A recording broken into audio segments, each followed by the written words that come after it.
Bonjour à tous, à toutes et aux autres. Aujourd'hui, je vous parle de Tantra et je m'appuie sur cette citation d'un philosophe que j'apprécie beaucoup, Krishnamurti, un philosophe indien, qui dit « La vérité est un pays sans route, aucun chemin, aucune religion, aucune secte ne vous y conduira ».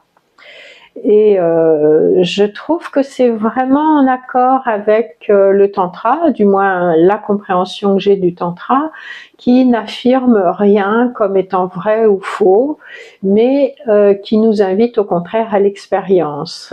En effet, dans le tantra, chacun est invité à utiliser son sens de la discrimination et passer ses croyances au filtre de la réflexion, au filtre de l'analyse. Est-ce que cette croyance est bonne pour moi? Est-ce qu'elle me permet de bien vivre? Est-ce qu'elle donne du sens à ma vie, à ma réalité?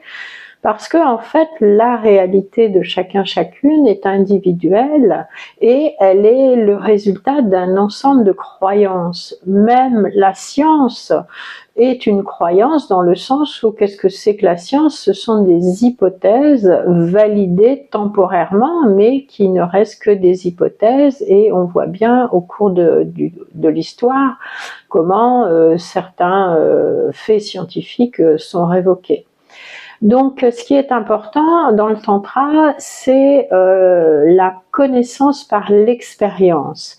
C'est ce qu'on appelle vijnana. Et vraiment, c'est l'ensemble de ces connaissances par expérience qui va constituer ma réalité.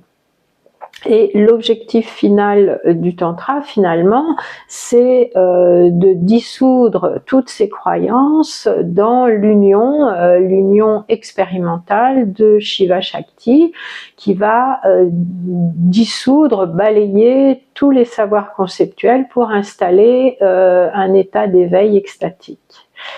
Si vous avez aimé cette vidéo, n'hésitez pas à partager, liker, partager, et je vous dis à bientôt.